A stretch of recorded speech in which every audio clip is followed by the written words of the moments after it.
Stop scrolling. Let me tell you something that might just change your day. You keep saying you'll start tomorrow, right? Tomorrow you'll hit the gym. Tomorrow you'll start that business. Tomorrow you'll fix that habit. But here's the catch: tomorrow never comes, because when tomorrow arrives, it's called today, and then we delay again. The very first point is the hook, and it is the most important part of any short-form content, especially on YouTube or other social media platforms.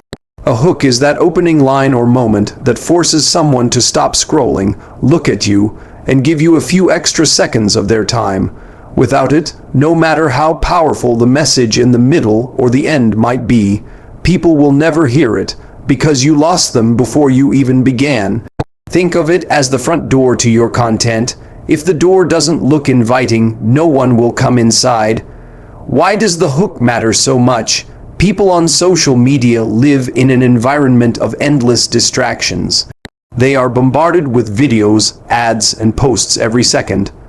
Attention spans have been shrinking for years. That means if you don't give people a strong reason to pause within the first 3 seconds, they will swipe away. A hook is not just about words, it is about energy, delivery, and even the look on your face when you start speaking.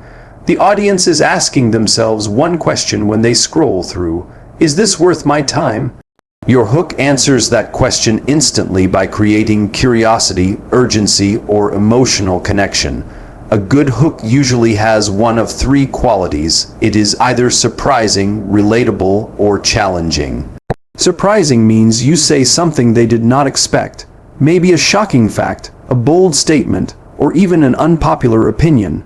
Relatable means you tap into a thought or struggle that your audience is already experiencing, something that makes them say, yes, that's me.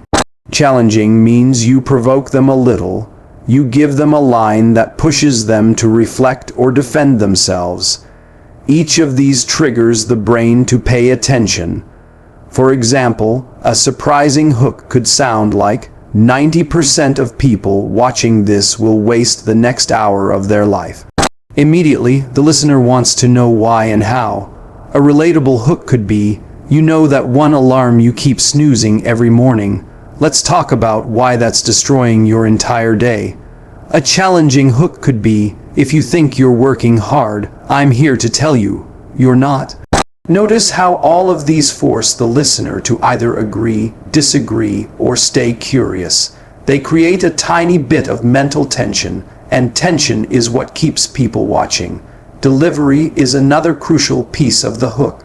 Even if your words are powerful, if you say them without energy or urgency, the impact is lost. Imagine starting with a flat voice. Hello everyone, today I'm going to talk about productivity. Most people will leave before you finish the sentence. But if you lean into the camera, raise your voice slightly, and say, stop. This one habit is killing your productivity. People are hooked. The difference is not in the length of the line. It is in the way you present it.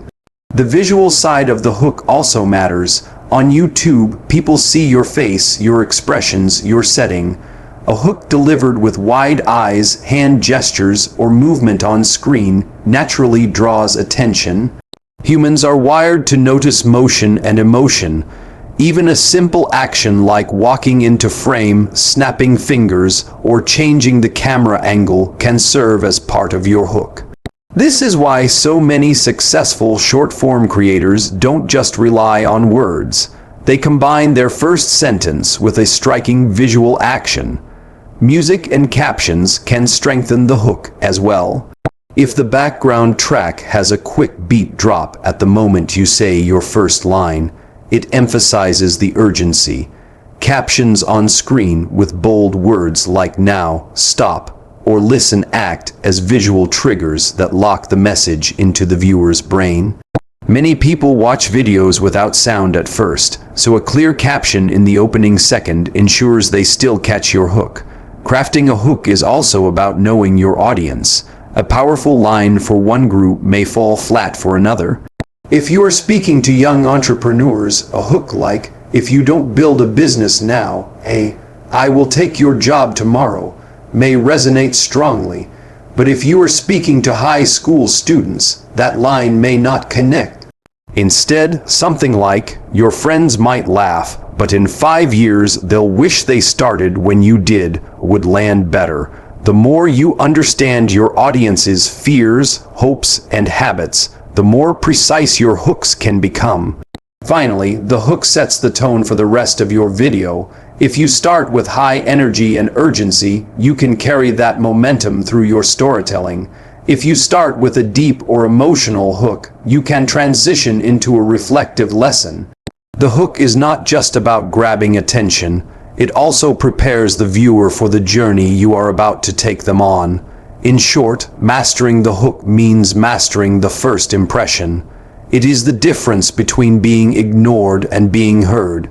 It is the gateway to every other point, every story, and every lesson you want to deliver. If you can win the first 3 seconds, you earn the next 30, and if you win the next 30, you earn a loyal audience who will come back again and again. The second point is the relatable problem, and this is where your audience begins to feel that you are speaking directly to them. If the hook grabs attention, the relatable problem keeps it. People stay with content when they feel recognized, when they hear their own struggles reflected back at them. It is human nature to lean in when someone describes exactly what you are going through. That is why great communicators do not start by giving solutions right away. They start by painting the problem so clearly that the audience says in their head, "That is me.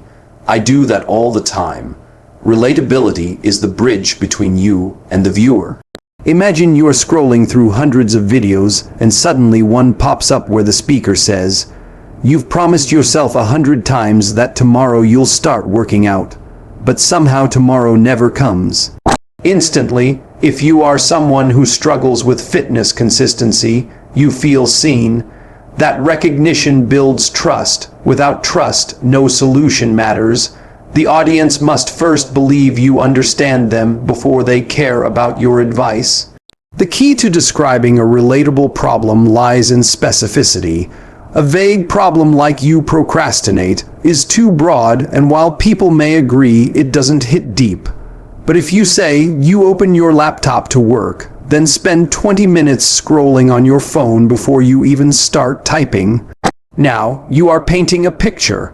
The listener is transported into a scenario they have actually lived through. The more specific you are, the stronger the emotional reaction.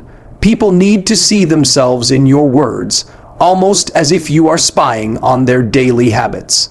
Another element of the relatable problem is emotion. You are not just listing what they do, you are naming how it feels. When you describe the weight of guilt after procrastination, the frustration of starting over again and again, or the embarrassment of letting yourself down, you are connecting on a deeper level. Facts and logic grab the brain, but emotions grab the heart, and it is the heart that makes people stay. A line like, "You go to bed every night angry at yourself, promising tomorrow will be different, but it never is," doesn't just identify the behavior, it captures the emotional cycle behind it. That is powerful. When presenting a relatable problem, tone is critical. You want to sound like a friend who understands, not a teacher scolding. If you sound judgmental, the viewer will pull away. But if you sound like someone who has been there too, they lean in closer. This is why sprinkling in small personal confessions works so well. For example, saying, "I used to waste hours pretending to work while watching random videos," makes the audience feel that you are not just talking at them, you are talking with them. You've walked the same road, and that makes your message believable. Storytelling can also amplify relatability. Instead of only describing the problem in abstract terms, tell a short story of a real moment when the problem showed up in your life or in the life of someone everyone can recognize. Stories stick longer than statements. Imagine saying, "There was a time when I set my alarm for 6 a.m. to work out, and by 7 a.m. I was still in bed scrolling through social media. By 8 a.m. I told myself it was too late to go, so I skipped it. That was my cycle for months." Almost everyone has lived a version of that story, and that is what makes it relatable. The relatable problem also builds anticipation. When you highlight the struggle in detail, you are planting a seed in the viewer's mind that begs for a solution. You are making them hungry for the answer. By the time you deliver the lesson or insight, they are ready to receive it, because you made the problem feel urgent and personal. If you rush past this step and jump straight to advice, your audience won't value it, because they never felt the weight of the problem in the first place. Relatability also works because it lowers defenses. People naturally resist being told what to do, but they do not resist being told what they already know is true about themselves. When they hear their habits, struggles, or excuses echoed back, they nod in agreement. That nod is the first step toward openness. It is like saying, "Yes, that's me," which makes them more willing to listen when you transition into your main lesson. To make this point even stronger, consider using questions.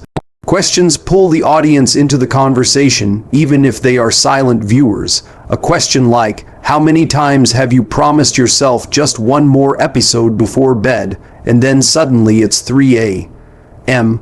forces the viewer to think of their own situation. When the problem becomes personal, the content becomes unforgettable. The second point, then, is about more than just identifying an issue.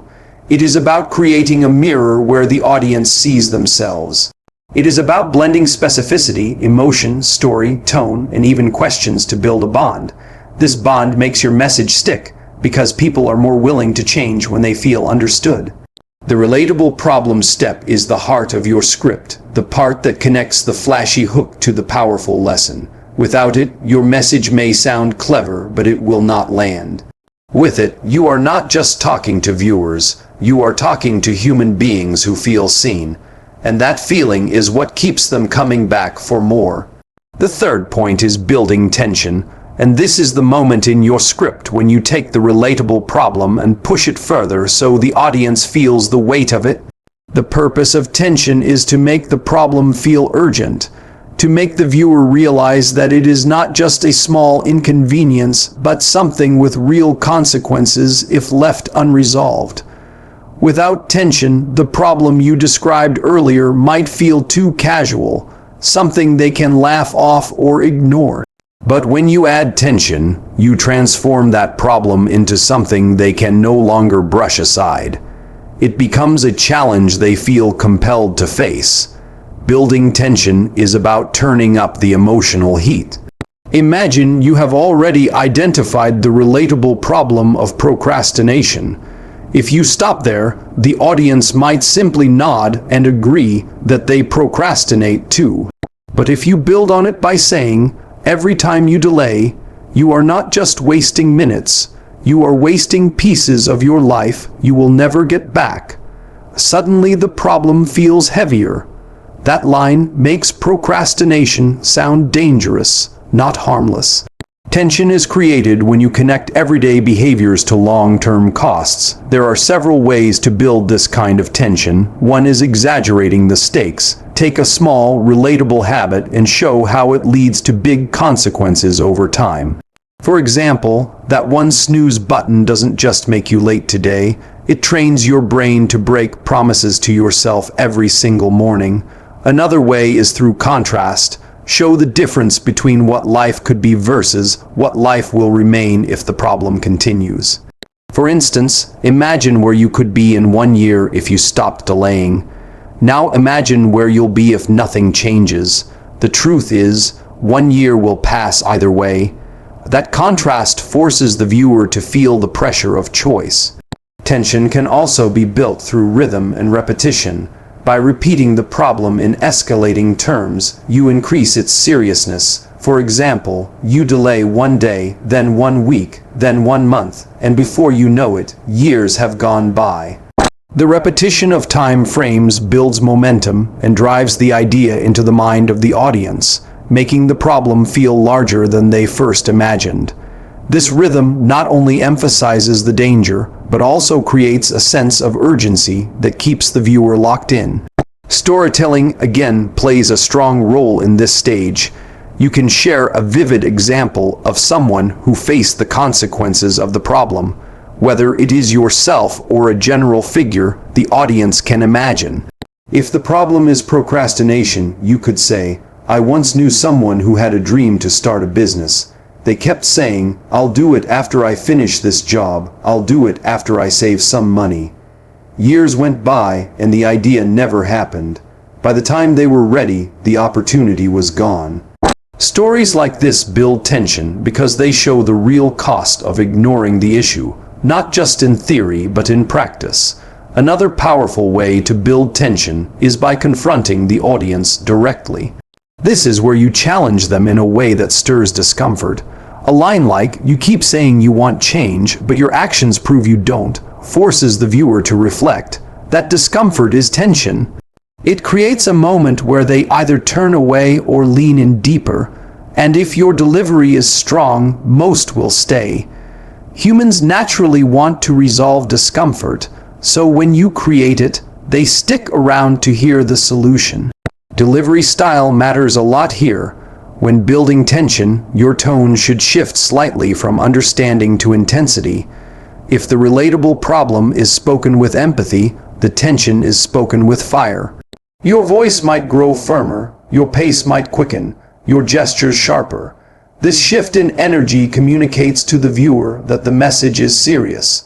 It signals that now is the time to pay close attention. The contrast in tone between problem and tension keeps the audience emotionally engaged, preventing the message from becoming flat. Tension is also about making the future real in the present. Instead of talking about vague risks, paint the picture of what will happen if they don't change. Use phrases like, "If you keep going this way," or "fast forward 5 years," to pull them into a future reality. For example, fast forward 5 years of hitting snooze and you're still in the same place, watching others move ahead while you're stuck wondering what went wrong. This technique helps them visualize the consequences, and visualization makes the message unforgettable. Finally, tension works best when it sets up the lesson that follows. Think of it as stretching a rubber band. The more tension you build, the more satisfying it feels when you release it with a solution. If you don't build enough tension, the solution feels weak. But if you build just enough, the solution feels like a relief. The audience leans forward, hungry for the answer you are about to provide. That anticipation is what keeps them watching through to the end.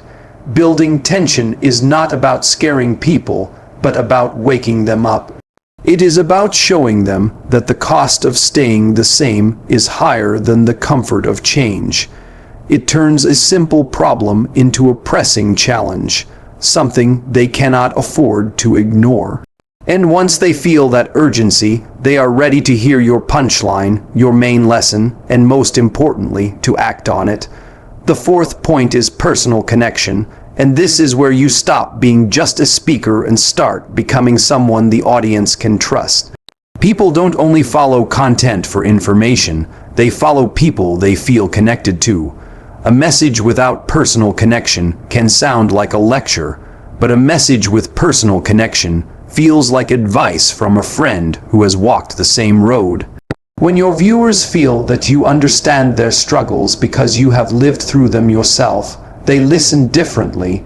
They lean in because your story proves you are not talking from theory alone. You are talking from experience. Personal connection is about vulnerability. It is about letting the audience see behind the polished lines and hear a piece of your truth. If you only show the finished version of yourself, people may admire you, but they will not always relate to you.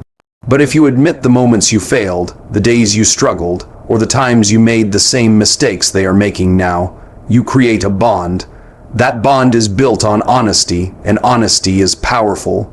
For example, imagine you are making a video about discipline. You could simply say, "You need to be disciplined." That is technically correct, but it doesn't feel personal. Instead, you might say, "I remember when I used to hit snooze 5 times every morning. I told myself I was just tired, but the truth was I was running away from the work I knew I had to do. Suddenly, the advice shifts. Now you are not a distant voice of authority, you are a real person who fought the same battle. Viewers think if they struggled like me and improved, maybe I can too. That is the power of personal connection. The way you tell your story matters. It doesn't need to be long or dramatic. A small, specific detail is often more effective than a grand tale. Something like, I used to waste hours scrolling TikTok instead of studying. Might sound simple, but it is instantly relatable for anyone who has done the same. Specific details build authenticity. They make your story feel real instead of rehearsed. Tone plays an important role as well. When sharing personal connection, you should sound conversational, almost like you are confiding in a close friend. This is not the time for a commanding tone or a motivational shout. It is the time for sincerity, warmth, and honesty. Lower your voice slightly, slow down your pace, and let the viewer feel that you are opening up to them. That change in tone creates intimacy. It makes the viewer feel closer to you. Personal connection also works because it reduces the distance between the audience and the solution. If you present yourself as someone perfect, the audience may admire you but also feel discouraged, thinking they could never reach your level. But when you show that you were once in their shoes, you shorten the gap. You become proof that change is possible. You turn from a distant figure into a guide walking alongside them.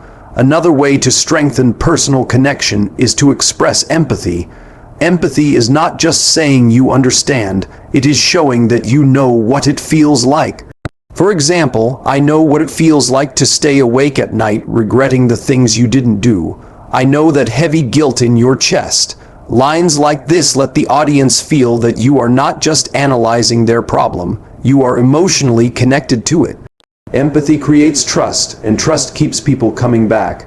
You can also use personal connection to show growth. Share a before and after moment. For instance, back then I wasted entire days, but once I started taking small steps, my life slowly began to change. This structure not only makes you relatable, but also shows that improvement is possible. The audience sees themselves in your before and sees hope in your after. That hope is what inspires them to keep watching and keep trying. Authenticity is the foundation of personal connection. Audiences today can sense when someone is being fake or exaggerating. If your story feels too polished or unbelievable, it creates distance rather than connection. That is why it is important to share real moments, even if they are small. Honesty resonates more than perfection. Finally, personal connection makes your content memorable. People often forget facts and advice, but they remember stories. They remember how your story made them feel. They might not recall the exact line you said about discipline, but they will remember that you once struggled with the same alarm clock battles they fight every morning. And because they remember that, they will also remember the lesson you attached to it. The fourth point is where you stop being just a messenger and become a companion. You are not above the audience, you are beside them. You are not just telling them what to do, you are showing them that you have walked through the same fire and come out stronger. That connection is what transforms viewers into followers, and followers into a community. It is the human element that turns content from forgettable words into lasting influence. The fifth point is the punchline and lesson, and this is where everything you have been building finally comes together. The hook grabs attention, the relatable problem makes the audience feel seen, the tension raises the stakes, and the personal connection builds trust. Now it is time to deliver the core message, the golden line that hits like a spark in the mind and lingers long after the video ends. This is the moment that turns an ordinary piece of content into something unforgettable. Without a clear punchline, all the setup is wasted because the audience walks away without a lasting takeaway. The punchline is not about being funny, though humor can sometimes play a role. It is about creating a line so sharp, so memorable, that it becomes the summary of your entire message. Think of it as the sentence people will repeat to themselves later. In motivational content, the punchline is often the truth the audience has been avoiding. In storytelling, it is the moral of the story. In commentary, it is the bold statement that challenges old beliefs. Whatever form it takes, the punchline must be short, powerful, and clear. To craft a strong punchline, you should boil down your message to its essence. If your video is about procrastination, your punchline might be, "Tomorrow doesn't exist, only today does." If your topic is about self-belief, your punchline might be, "If you don't believe in yourself, no one else will." These lines are simple, but they carry weight. They are easy to remember, and that makes them easy to share. In the age of social media, shareability is everything, and a punchline is built for that. Delivery matters just as much as wording. When you deliver the punchline, slow down, give it space, let it breathe. Imagine saying, "You don't wait for the right time, you create it." If you rush through the words, they lose impact, but if you pause right before "create it" and emphasize those two words, the line lands with force. Silence before or after a punchline is as powerful as the line itself, because silence allows the listener to absorb it. A punchline works best when it flips perspective. People are used to thinking in certain patterns, and when you twist that pattern, their minds wake up. For example, most people think procrastination is harmless, but when you say, "Procrastination isn't laziness, it's fear in disguise," you flip the perspective. That surprise makes the line memorable. The human brain craves novelty, and a punchline that reveals a new angle satisfies that craving. The lesson is what expands the punchline into something practical. The punchline is the spark, the lesson is the flame. You cannot just drop a line and walk away. You must also explain what it means for the audience's life. For example, after saying, "You don't wait for the right time, you create it." You could continue with, "That means stop waiting for Monday to start the gym. Stop waiting for January to set goals. Start today, start small, but start." This extension takes the punchline from a clever phrase to actionable wisdom. Another way to strengthen the lesson is to tie it back to the relatable problem. Remind the audience of the pain point you described earlier, then show how the lesson resolves it. If the problem was hitting snooze and your punchline is about creating the right time, the lesson could be, every time you hit snooze, you are training yourself to delay life. But every time you get up on the first alarm, you are proving to yourself that you can take control. This connection completes the circle, making the entire script feel cohesive. Stories can also be useful here. After delivering your punchline, you can briefly show how the lesson played out in your own life or in the life of someone relatable. A line like, "Once I stopped waiting for the perfect time and just started, I realized momentum builds itself," makes the lesson real. Abstract truths are powerful, but applied truths are unforgettable. People learn best not just from principles but from lived examples. The punchline and lesson should also carry emotion. It is not enough to say what is true, you must make the audience feel it. If the punchline is about lost time, your tone should carry urgency and even sadness. If the lesson is about self-belief, your tone should carry strength and encouragement. Emotion cements memory. The lines that stick with us in life are not just the ones we understood, but the ones we felt deep inside. One important thing to remember is that the punchline should not be buried in the middle of your speech. It should be highlighted, framed, and treated as the centerpiece. Many creators lose impact because they scatter their key ideas without focus. Your audience should know, without question, when they have reached the heart of your message. The punchline is that heart, and the lesson is the beat that keeps it alive. Finally, the punchline and lesson elevate you from being just another content creator to being someone whose words shape minds. When viewers repeat your lines to themselves, or even quote them to others, your influence multiplies. That one sharp line becomes the seed of change in their life. That is why great communicators spend time perfecting this part of their script. It is the climax, the release after the tension, the answer after the problem. Without it, the journey feels incomplete. With it, the journey feels whole. The fifth point is about power and clarity. It is about giving the audience a moment they cannot forget.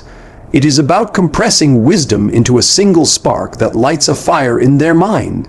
And when paired with a clear lesson, it becomes more than inspiration. It becomes a roadmap for change. Do you want me to continue with the sixth point about the call to action in the same detailed way?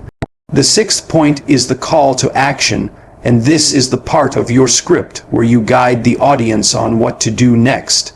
A powerful video does not end when the lesson is delivered. It ends when the viewer is directed toward action. Without a call to action, the audience might feel inspired for a few minutes, but then they move on to the next video and forget everything. With a clear call to action, you turn passive listeners into active participants. This is not just about asking people to subscribe or share, although that matters. It is about pushing them to take a step that reinforces the lesson you just gave. A good call to action has two sides. The first side is inward, where you challenge the viewer to take a step in their own life. If your punchline was about starting today instead of waiting for tomorrow, your call to action might be, the moment this video ends, do one small thing you've been delaying. Send that message, open that notebook, or put on your shoes and step outside. This makes the lesson practical. It moves the idea from their head into their behavior. A lesson without action is entertainment, but a lesson with action becomes transformation. The second side is outward, where you invite the viewer to engage with your content. This is where you tell them to subscribe, share, or comment. Many creators feel awkward about asking for this, but it is important because it turns viewers into part of your community. The way you phrase this outward call matters. Instead of a flat subscribe to my channel, connect it back to the emotional journey they just experienced. For example, if this hit you, share it with someone who needs the push, because change spreads when we spread it. This feels less like a command and more like a movement they are joining. Timing is critical in a call to action. Place it at the very end of your script after the punchline and the lesson have sunk in. This way, the audience's emotions are still high, and high emotion is the perfect time to drive action. If you ask too early, before trust is built, people ignore it. If you wait too long, after the emotional climax has passed, the energy fades. The best moment is when the viewer is still nodding, still reflecting, still feeling the weight of your words. Strike while their hearts are open. Clarity is another key element. A vague call like, "Go improve your life," sounds nice, but leaves the audience with no clear step. A sharp call like, "Pick one thing you've delayed and do it today," leaves no room for confusion. Clarity makes action easy, and when action feels easy, people are more likely to take it. The clearer the step, the stronger the response. Your tone during the call to action should be motivating, but also warm. This is not the place for harshness or intensity, but for encouragement. Imagine the tone of a coach cheering from the sidelines, or a friend nudging you forward. Lines like, "You've got this, now go prove it to yourself," carry belief and support. People don't just need to be told what to do, they need to feel that someone believes they can do it. Another layer of call to action is community building. Beyond asking for likes and shares, invite the audience into a conversation. Ask them to comment their thoughts, their struggles, or their own version of the problem you described. For example, tell me in the comments, what's the one thing you've been putting off? This creates interaction, and interaction builds loyalty. It also makes your content feel less like a broadcast and more like a dialogue. A strong call to action also taps into urgency. Instead of asking them to do something someday, push them to act now. Words like today, right now, and as soon as this ends trigger immediacy. Human nature is to delay, but if you frame the call to action as something that cannot wait, you override that instinct. This is how you prevent the viewer from scrolling away with nothing changed. Repetition can be useful too. Reinforce the action by framing it in multiple ways. For instance, share this with someone who needs it, and then prove to yourself that you're serious by doing one small step today. One reinforces the community side, the other reinforces the personal side. Both work together to deepen the impact. Finally, remember that the call to action is not about you, it is about the audience. Yes, asking for engagement helps your growth, but the real power of the call to action lies in helping your viewer take a step forward. When they take action, they feel progress, and when they feel progress, they credit you for sparking it. That is how you build not just viewers, but loyal followers who return again and again. The sixth point is the closing spark that turns inspiration into momentum. It is the bridge from thought to action, from watching to doing, from consuming to engaging. When done well, it ensures your message does not die at the end of the video, but continues to live in the choices your audience makes. It seals the journey and gives your words lasting power. Alright, here's a full long-form script that seamlessly combines all 6 points: hook, relatable problem, tension, personal connection, punchline and lesson, and call to action into one flowing piece. I'll write it in a Danzil style delivery, no headings, no brackets, just the straight script. Stop scrolling. You need to hear this right now. You keep telling yourself tomorrow will be different. Tomorrow you'll wake up early. Tomorrow you'll start the workout. Tomorrow you'll open that book. Tomorrow you'll finally work on that idea. But the truth is, tomorrow never comes, because when tomorrow arrives, it's called today, and then you delay again. And here's the dangerous part. Every time you put something off, it feels small in the moment. You think it's just one more day, but days turn into weeks, weeks turn into months, and before you know it, years have passed, and nothing has changed. That little habit of waiting for tomorrow doesn't just waste time, it wastes life. Time is the one thing you can never get back, and it is slipping through your hands whether you act or not. I know this because I've lived it. There was a time when I kept hitting snooze every morning, promising myself I'd start tomorrow. I told myself I was too tired, too busy, not ready yet. But deep down, I wasn't waiting for the right time. I was hiding from the responsibility of starting. And every night I went to bed frustrated, guilty, wondering why nothing in my life was moving forward. That's when I realized the truth. You don't wait for the right time, you create it. The perfect moment you're hoping for will never arrive. The only moment you ever truly have is right now. Change doesn't start tomorrow, it starts today, it starts this second. So here's what you need to do. The moment this video ends, pick one thing you've been delaying and take action. Send that message, make that call, write that first page, do that first push-up. Stop letting tomorrow steal your today. And if this hit you, share it with someone who needs to hear it too. Subscribe, because this is just the beginning. And together we're going to break the cycle of waiting and start building the life we keep talking about. I used to be the same, always waiting for the perfect time. But guess what?